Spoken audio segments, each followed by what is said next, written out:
अंतर्गत विद्यार्थी विकास विभाग, राष्ट्रीय सेवा योजना आणि आपल्या विद्यापीठामध्ये असलेलं पंडित दीनदयाल उपाध्याय एकात्म मानववाद दर्शन अध्यासन केंद्र यांच्याद्वारा आयोजित या कार्यशाळेमध्ये उपस्थित असलेले आपल्या या कार्यशाळेचे उद्घाटक माननीय डॉक्टर संजयजी गोरे, नुकतंच ज्यांनी आपल्याला उद्बोधन केलं ते कुलसचिव हिरेखंड सर, सोबत व्यासपीठावर उपस्थित असलेले प्रशांतजी, या सगळ्या केंद्राचे कार्यक्रमाचे संयोजक गचके सर, अधिष्ठाता डॉक्टर खंडारे, प्राध्यापक डॉक्टर सातपुते, उपस्थित व्यासपीठातील अन्य मान्यवर मंडळी आणि या कार्यशाळेत उपस्थित असलेले सर्व प्राध्यापक वृंद, कार्यकर्ता बंधू भगिनींनो, प्रास्ताविकात सांगितल्याप्रमाणे यावर्षी पंडित दीनदयाल उपाध्याय यांनी एकात्म मानव दर्शन हा विचार मांडून एकूण 60 वर्ष पूर्ण झाली आहेत. एका अर्थानं हिरक महोत्सव त्या विचाराचा असल्यामुळे या संदर्भामध्ये संपूर्ण महाराष्ट्रामध्ये शाळांमध्ये, महाविद्यालयांमध्ये, विविध शैक्षणिक संस्थांमध्ये आणि विशेषतः विद्यापीठांमध्ये या विषयाचं उद्बोधन व्हावं म्हणून अशा प्रकारच्या कार्यशाळांचं आयोजन हे संपूर्ण विद्यापीठांमध्ये होत आहे. एकूण या कार्यशाळेमध्ये 3 सत्र होणार आहेत. त्यापैकी पहिलं सत्र हे माझं बीज भाषण म्हणून एकात्म मानव दर्शन हा विचार काय आहे तो या सत्रामध्ये मी मांडेल. याच्यानंतर जे सत्र होणार आहेत ते प्राध्यापक डॉक्टर सुभाषजी लोहे ते पंडित दीनदयाल उपाध्याय यांचं जीवन आणि चरित्र मांडणार आहे. आणि तिसऱ्या सत्रामध्ये मात्र आपल्याला विद्यापीठाच्या अंतर्गत कोणकोणते उपक्रम आणि कार्यक्रम घ्यावे लागतील, कार्यक्रमाची योजना, त्या संदर्भातले तिसरं सत्र हे आपल्या समोर इथे मांडण्यात येईल. विद्यापीठाने अपेक्षित केल्याप्रमाणे आपल्याला एकात्म मानव दर्शन हा विषय पहिल्यांदा समजून घ्यायचा आहे. त्याच्याशिवाय आपल्याला आपल्या महाविद्यालयांमध्ये NSSच्या मार्फत आणि विद्यार्थी विकासामार्फत कोणते कार्यक्रम वर्षभर राबवायचे आहे त्याची कल्पना येणार नाही. आणि म्हणून मी आपल्या समोर एकात्म मानव दर्शन हा विषय आपल्या समोर विशद करतो. बंधू भगिनींनो, पंडित दीनदयाल उपाध्याय यांचं जीवन चरित्र पुढच्या सत्रात येणार असल्यामुळे मी त्याबद्दल फार बोलणार नाही. परंतु एकात्म मानव दर्शन हा काय विचार आहे आणि तो आजच्या काळासाठी त्याची प्रासंगिकता काय आहे, त्याची उपयुक्तता काय आहे आणि एकूण समाजाला नव्हे तर संपूर्ण विश्वाला त्याची आवश्यकता कशी आहे हा विषय मी आपल्या समोर मांडणार आहे.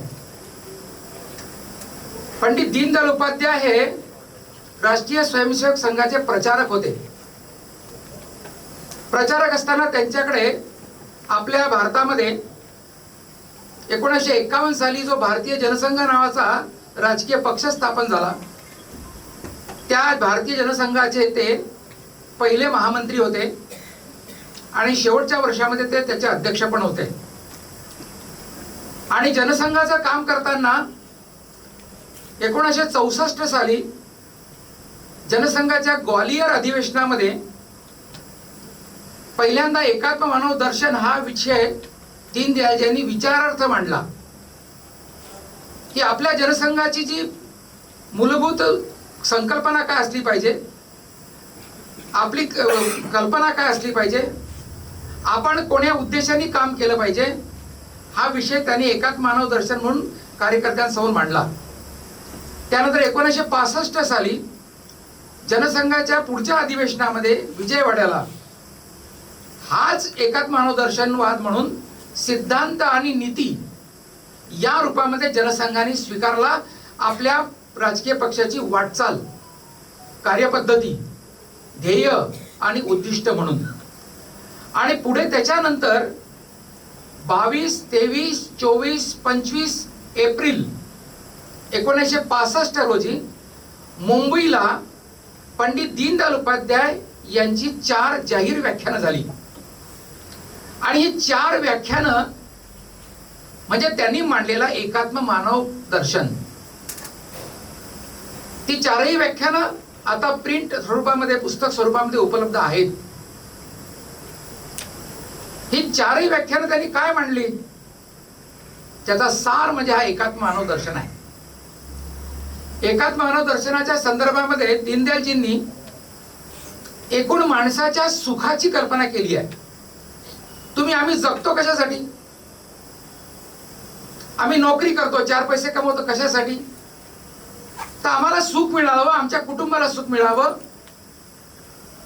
याच्यासाठी आपली सगळी धडपड सुरू आहे. मग हे सुख म्हणजे काय, केवळ पैसा कमवणं, गाडी घेणं, बंगला घेणं, तर सुखाची कल्पना काय आहे आपली, आणि अखिल मानवाचा सुखाच्या संकल्पनेमध्ये कशा प्रकारची वाटचाल असली पाहिजे, हे दीनदयालजींनी याच्यात मांडत असताना त्याचे सगळं एकात्म रूप मांडलेलं आहे. आणि ते म्हणजे असं की त्यांनी 3 मुद्दे आपला विषय स्पष्ट करताना मांडला. त्यांनी मांडलं की व्यक्तीच्या एकात्माची संकल्पना काय आहे. दुसरी, आपल्या जीवनामध्ये प्रत्येक माणसाला, पुरुषाला, व्यक्तीला 4 पुरुषार्थ गाजवायचे असतात. त्या 4 पुरुषार्थाचं चिंतन काय आहे. आणि तिसरा मुद्दा की या सगळ्या विश्वामध्ये जी सृष्टी आहे, ती सृष्टी कशी एकात्म आहे, एकमेकाला कशी पूरक आहे, त्याचा विषय मांडला. आणि या 3ही चिंतनातनं त्यांनी अंत्योदय नावाची एक संकल्पना पुढे मांडली. तेही माझ्या भाषणामध्ये पुढे येणार आहे. आणि 5वा मुद्दा माझ्या बीज भाषणाचा राहणार आहे. तो म्हणजे असा की ठीक आहे, एकात्म मानवदर्शन आपण विषय ऐकला, पण आताच्या संदर्भामध्ये त्याची प्रासंगिकता काय आहे, त्याची उपयुक्तता काय आहे, आपण ते पूर्तता करण्यासाठी कोणते कार्यक्रम राबवले पाहिजे स्वतः आणि समाजामध्ये, याची चर्चा आपण या माझ्या बीज भाषणात आपण करणार आहोत. सगळ्यात पहिल्यांदा दीनदयालजींनी असं म्हटलं की माणसाला जसं शरीर आहे, जसं उदाहरणार्थ मला शरीर आहे, पण केवळ माणसाला शरीर नाही आहे, तर शरीराच्या आतमध्ये माणसाचं मन आहे, शरीराच्या आतमध्ये बुद्धी आहे, आणि शरीराच्या आतमध्ये आत्मा आहे. दीनदयालजी असं म्हणतात की माणसाला शरीर, मन, बुद्धी आणि आत्मा जो आहे, हे 4ही मुद्दे आपल्याला वेगळे वेगळे करता येत नाहीत. ते 4ही मुद्दे एकमेकांशी एकात्म आहेत, परस्परांशी संबंध आहे. आणि तो विषय म्हणताना त्यांनी असं म्हटलं की शरीराचा विचार केला तर माणसाचं जे शरीर आहे, ते शरीर आपल्याकडे काय सांगितलेलं आहे, शरीर माध्यम खलु धर्म साधनम. आपलं शरीर हे निरोगी असलं पाहिजे, सुदृढ असलं पाहिजे, निकोप असलं पाहिजे, कारण या शरीराच्या माध्यमातून आपल्याला अनेक कामं आपल्या आयुष्यात करायची असतात. आपण प्राध्यापक म्हणून जरी सेवा करत असलो, भाषण देत असलो, लेक्चर देत असलो, चिंतन करत असलो, तरी आपलं शरीर चांगलं असेल, शरीराने साथ दिली, आरोग्याने साथ दिली, तर पुढच्या गोष्टी घडणार आहे. आणि शरीर जर स्वस्थ असेल तर त्याच्यामध्ये मन सुद्धा स्वस्थ राहते. ज्याचं शरीर अस्वस्थ असते त्याचं मनही अस्वस्थ असते. आणि म्हणून शरीराच्या निकोपतेबद्दल दीनदयालजी म्हणतात की आपलं शरीर कमवलं पाहिजे, व्यायाम केला पाहिजे, प्राणायाम केला पाहिजे, योगासना केली पाहिजे, हे निरोगी ठेवलं पाहिजे. ज्या काही व्यसनाधीनतेच्या गोष्टी आहेत त्याच्यापासून अलिप्त राहिलं पाहिजे, ज्याच्यामुळे आपल्या शरीराचा नाश होईल आणि हानी होईल.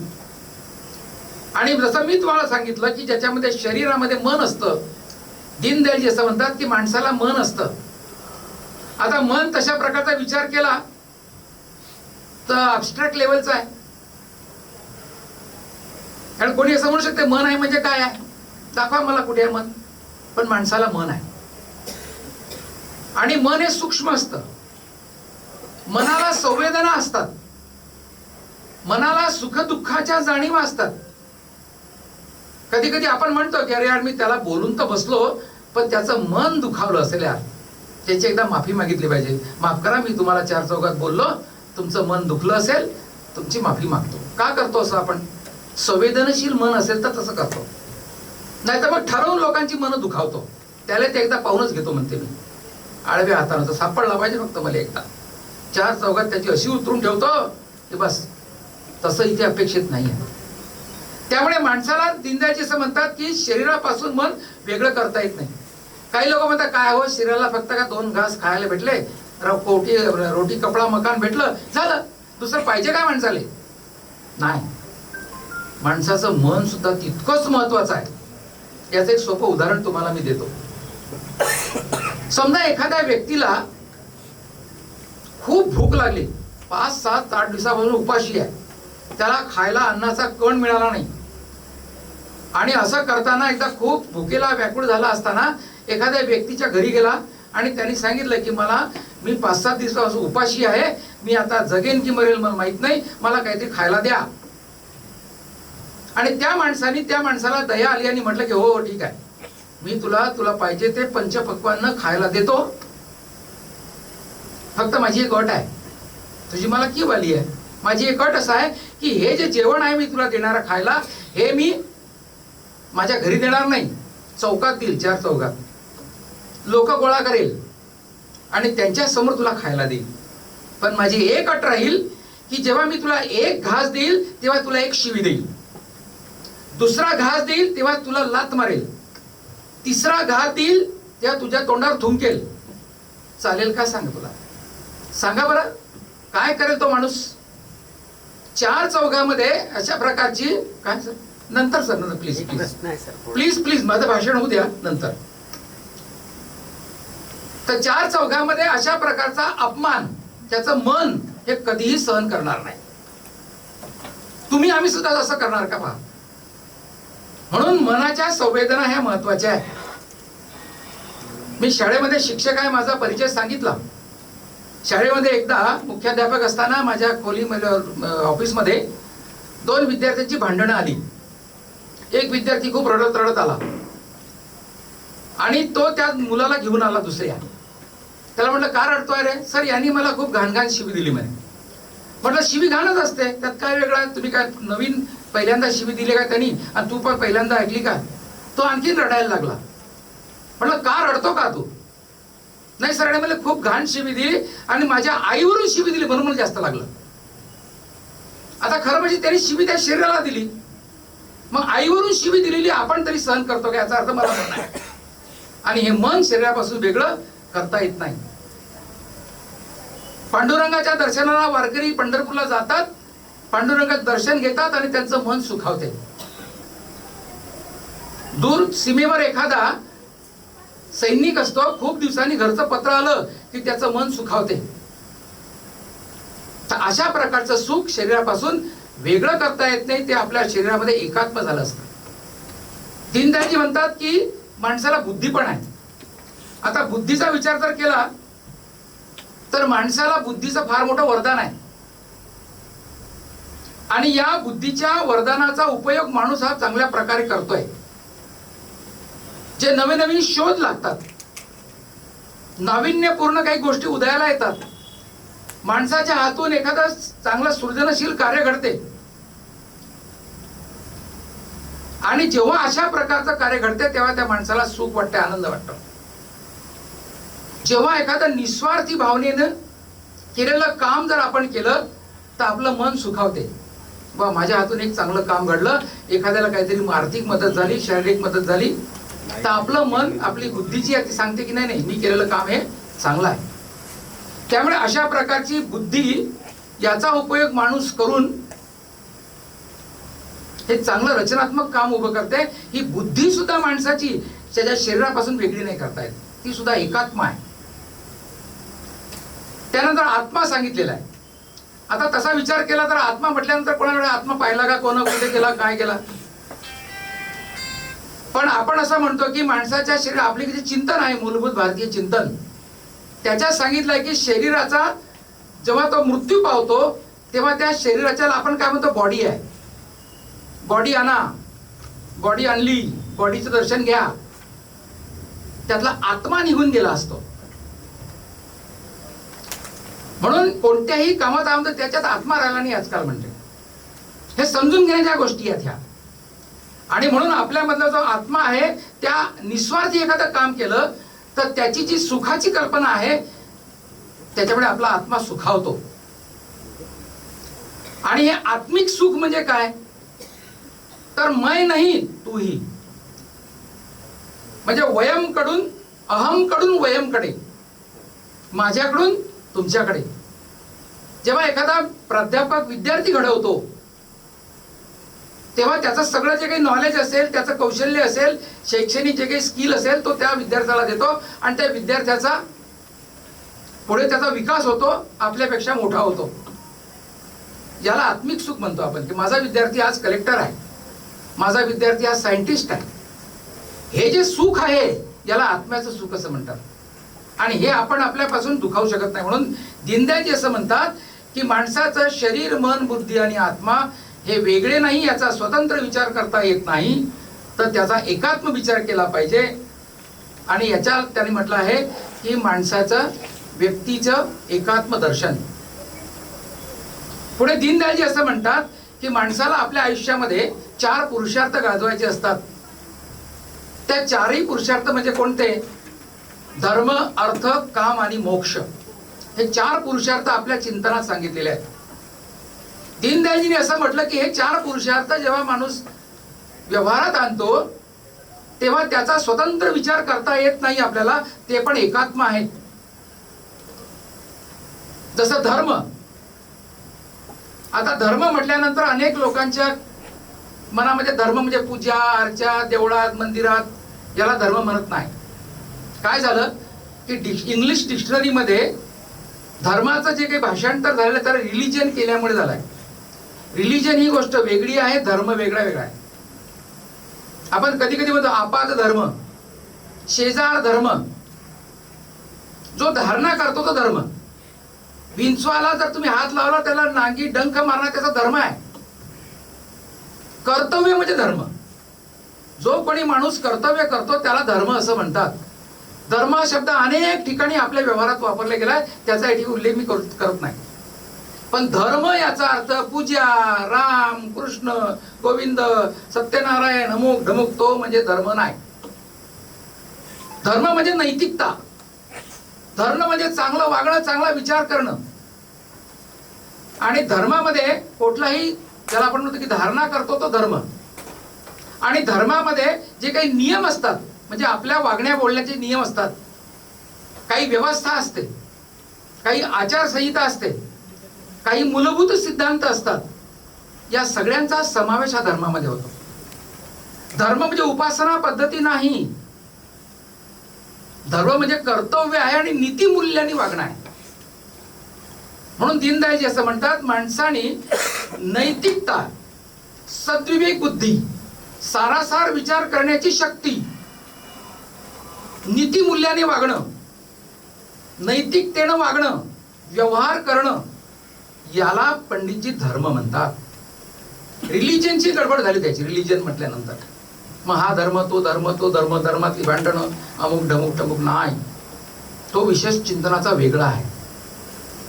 म्हणून दीनदयाळजी असं म्हणतात की माणसाला धर्माने वागलं पाहिजे, म्हणजे काय तर चांगलं वागलं पाहिजे, नीतीने वागलं पाहिजे, मूल्याने वागलं पाहिजे, त्याचं आचरण केलं पाहिजे, म्हणजे धर्माने वागलं पाहिजे. पुढे त्याचा संबंध हा पुढच्या पुरुषार्थाची आहे, तो म्हणजे अर्थ.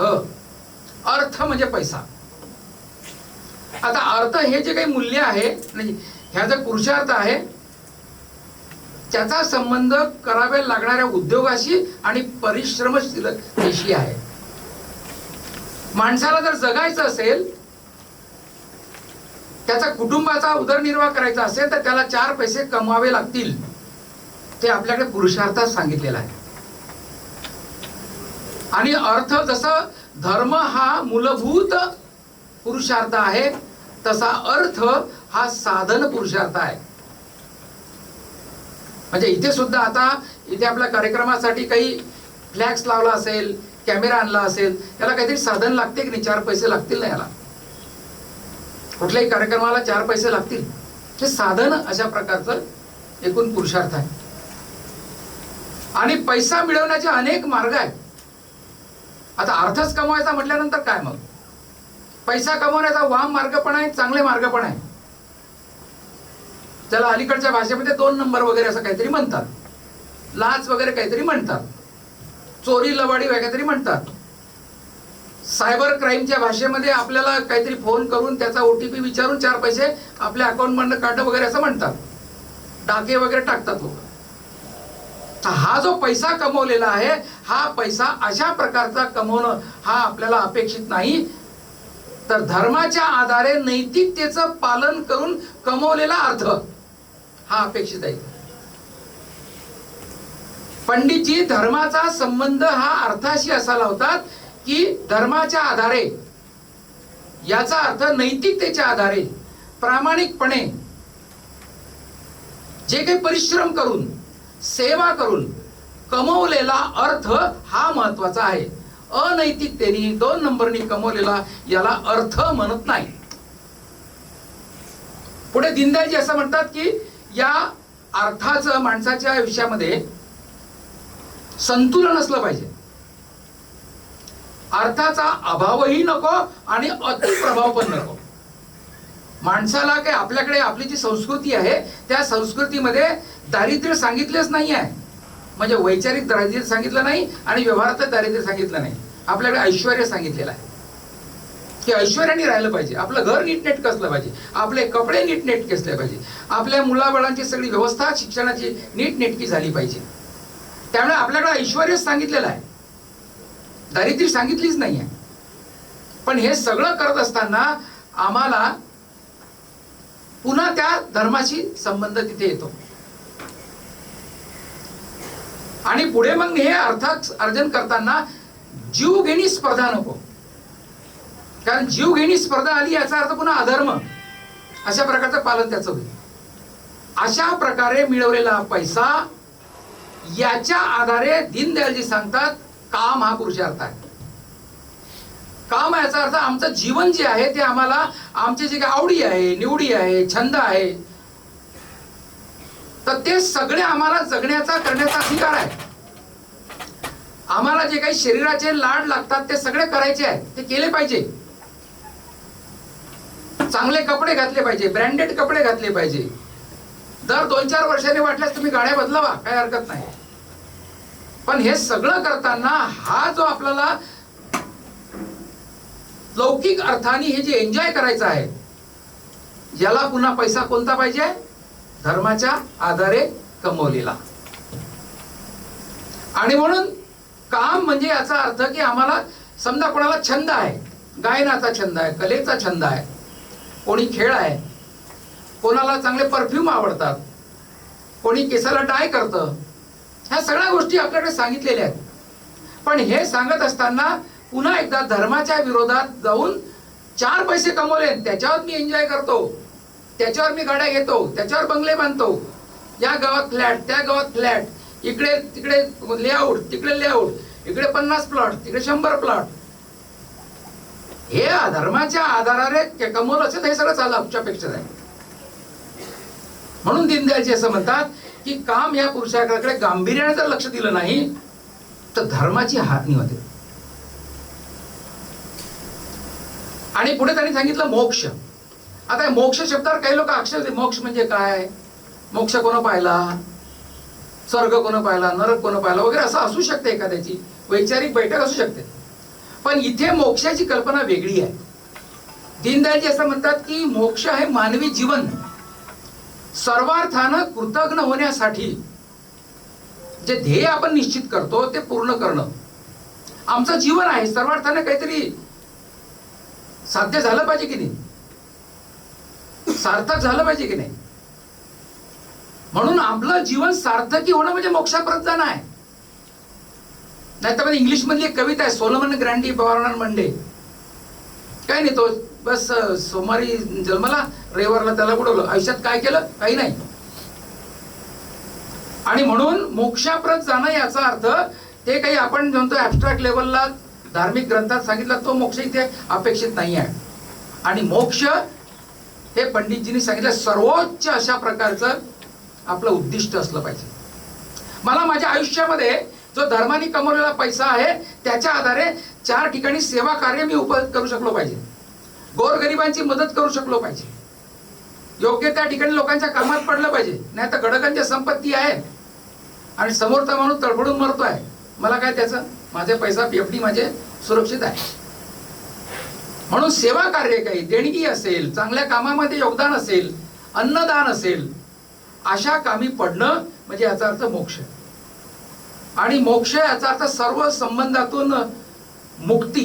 ज्याला आपण म्हणतो मुक्ती अशा अर्थाने की लोभ, माया, मोह, मद, मत्सर या सगळ्यामधून मुक्ती. षड्रिपू आपल्याला माहिती आहे.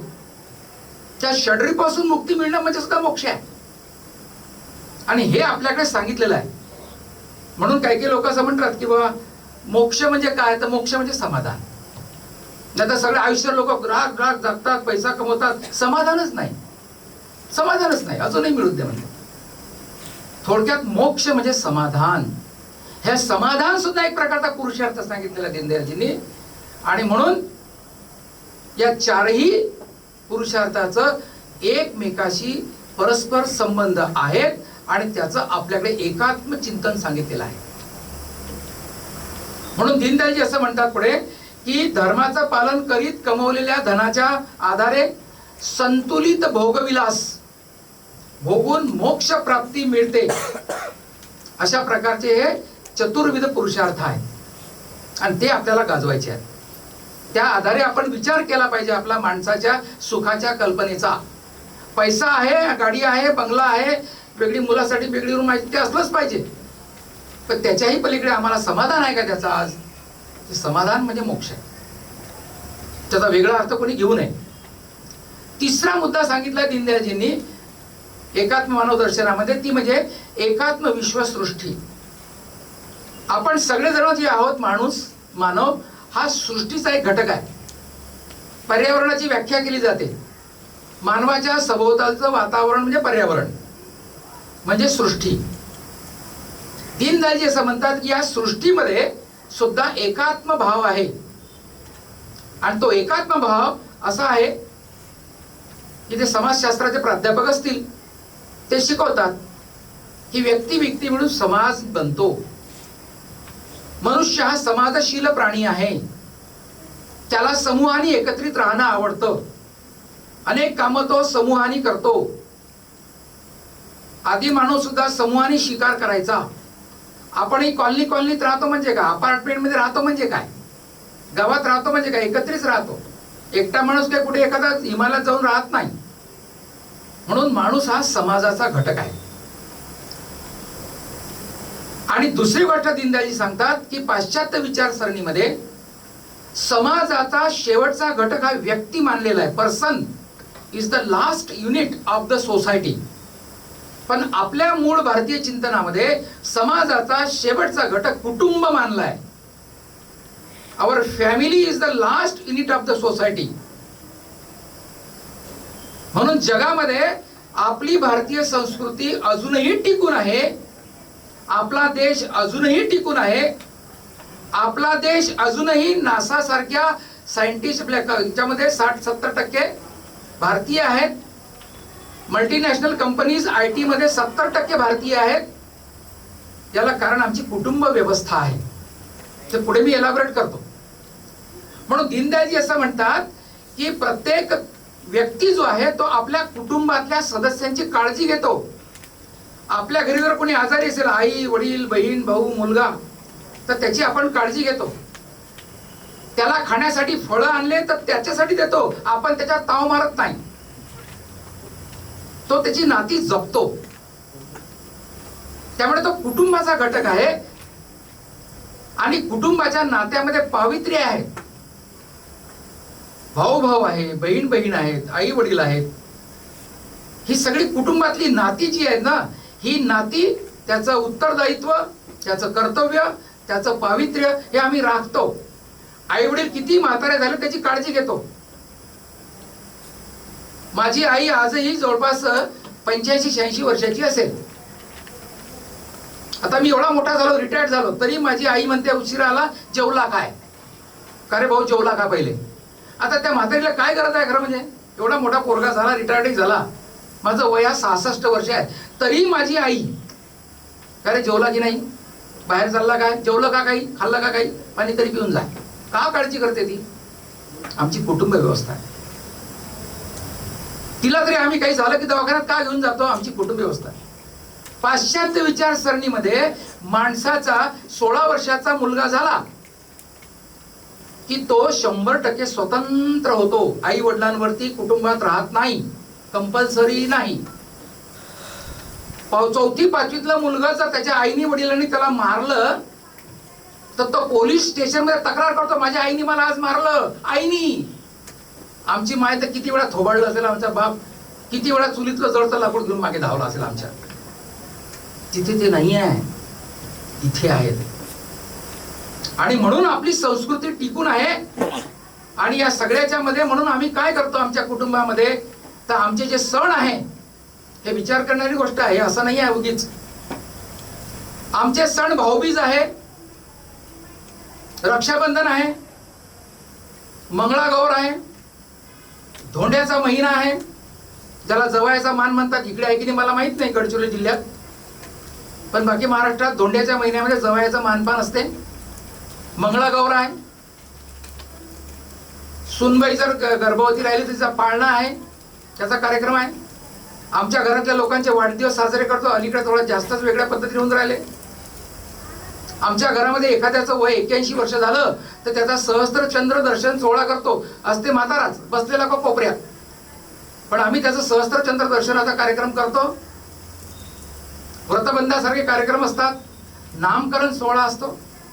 या सगळ्या गोष्टी ह्या मांडलेल्या आहेत, सांगितल्यात. हे आमचं कुटुंब एकत्र एकसंघ ठेवण्यासाठी आहे.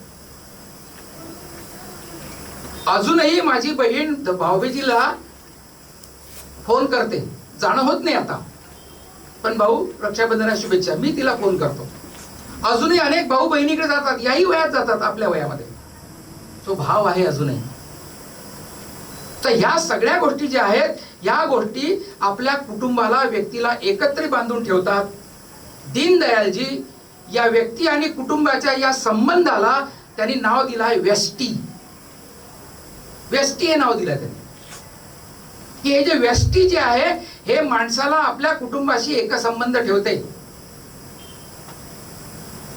आता ठीक आहे, थोडेसे आता फॅमिलीमध्ये 1, 2 वगैरे असे विषय आले, विभक्त कुटुंब पद्धती झाली. पण जुनी पद्धती पहा,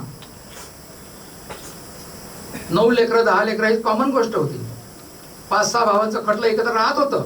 जर आपल्या आजी आजोबाकडून गोष्टी ऐकून घ्या, मूळ ते आहे. अलीकडच्या सामाजिक बदलामुळे कदाचित झालं असेल, पण अजूनही भावबंदकी आहेच. मरण झालं की आपण जातोच दारावर, तेरवीला जातोच. अरे इतकंच काय, तर आपल्या पितर जे असतात ना, ते पसतात पितृपक्ष झाला, ते पितर सुद्धा आम्ही घालतो. मेल्यावरही त्याची आठवण घेतो, दरवर्षी करतो.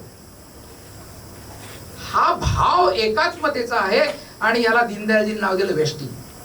पुढे दीनदयालजी असं म्हणतात की जो व्यक्ती आहे, जे कुटुंब आहे, हे कुठे राहतं,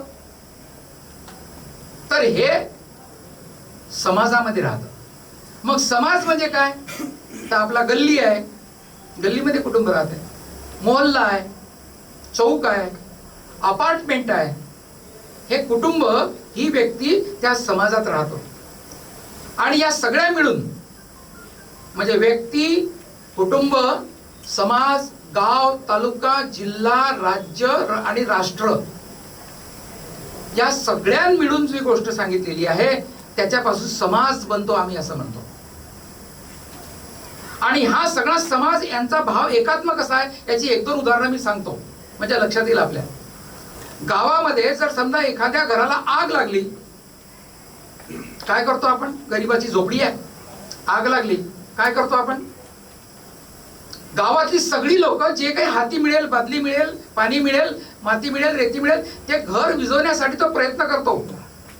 गावात सगळा हलकल्लोळ होतं, त्याचं घर जायलं, त्याचं घर जायलं, अरे चला रे चला रे चला. जे मिळेल ते साधन घेऊन ते घर विझवण्याचा ते गावचं गाव प्रयत्न करते. का करते?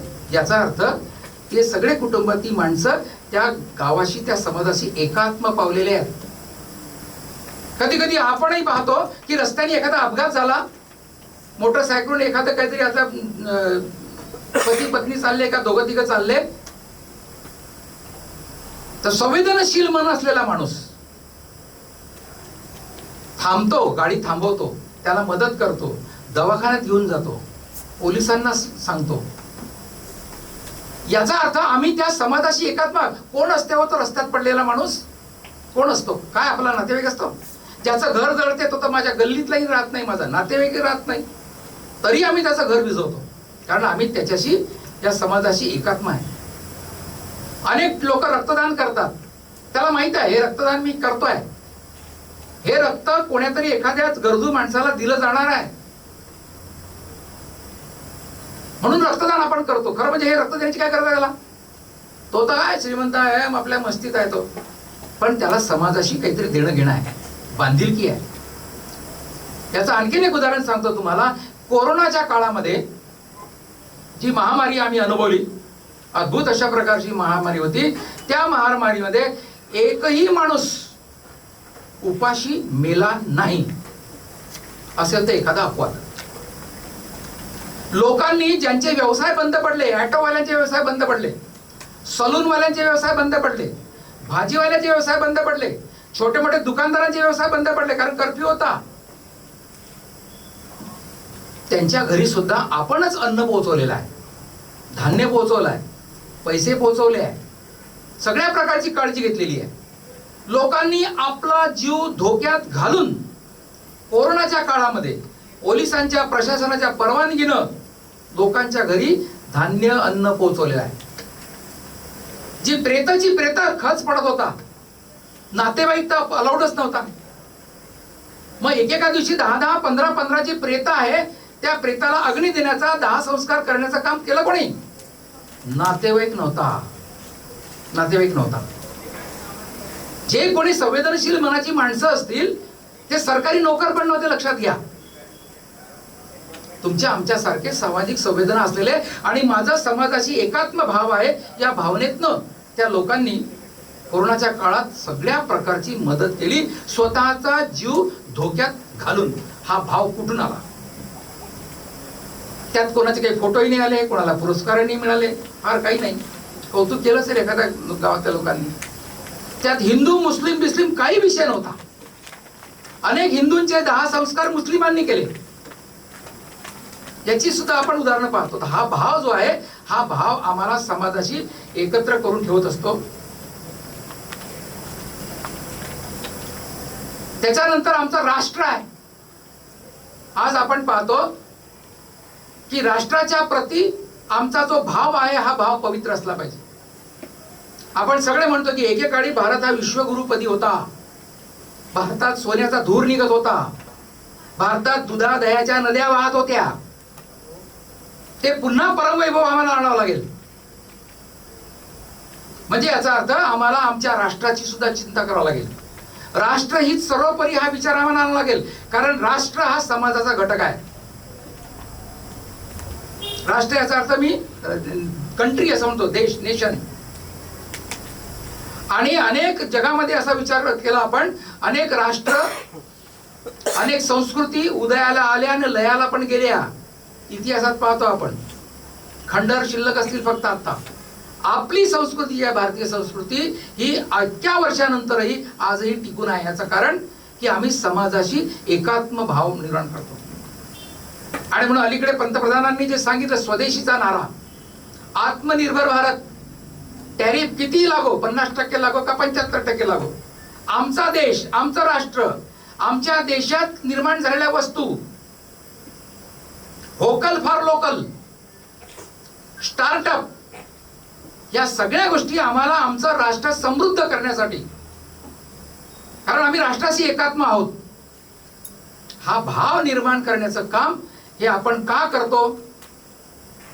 आजही आपल्या देशामध्ये पूर्वी जर रॉकेट जर लॉन्च करायचं असेल तर विदेशाच्या तळाची मदत घ्यावी लागत असेल.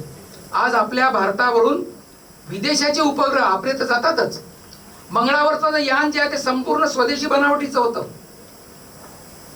हा जो भाव आहे, हा भाव आमच्या निर्माण का होतो? आमच्या शास्त्रज्ञांमध्ये हा भाव निर्माण का होतो? त्याच्याबद्दल आम्हाला गर्व का वाटते? तर आम्ही त्या समाजाशी, त्या राष्ट्राशी एकात्म पावलेलो आहोत. पुढे दीनदयाळजी हे जे राष्ट्राची जी भावना आहे, त्या राष्ट्राला सुद्धा एक आत्मा असतो. त्या आत्म्याला त्यांनी चिती शब्द दिला आहे. तो चिती शब्द थोडासा अधिक विस्तृत अभ्यास केल्यानंतर कळेल. माझं भाषण ते सांगत बसलो तर पुढे जाणार नाही. म्हणून दीनदयाल यांनी राष्ट्राचा विचार केलेला आहे. आणि म्हणून या दीनदयालजींनी या सगळ्या गोष्टीला, समाजाला, देशाला नाव दिलं आहे समष्टी. आणि पुढचं सूत्र सांगितलं की आपण सर्व या सृष्टीमध्ये आहोत. म्हणजे मी, माझं कुटुंब, माझा देश, माझं गाव, माझा जिल्हा, हे सगळे कशात आहे? ते हे सृष्टीवर आहे. सृष्टीमध्ये याचा अर्थ या विश्वात आहे. दीनदयालजी म्हणतात की आमचं सृष्टी सुद्धा नातं तेवढंच एकात्म आहे. कारण सृष्टी म्हणजे काय? मी आधी सांगितल्याप्रमाणे माणसाच्या सभोवतालचं वातावरण म्हणजे पर्यावरण. म्हणजे आमच्या सभोवताली काय आहे? आमच्या सभोवताली नद्या आहे, पर्वत आहे, सागर आहे, उपसागर आहे, पशु आहे, पक्षी आहे, हिंस्र प्राणी आहे, पाळीव प्राणी आहेत. इतकंच नाही तर आमच्या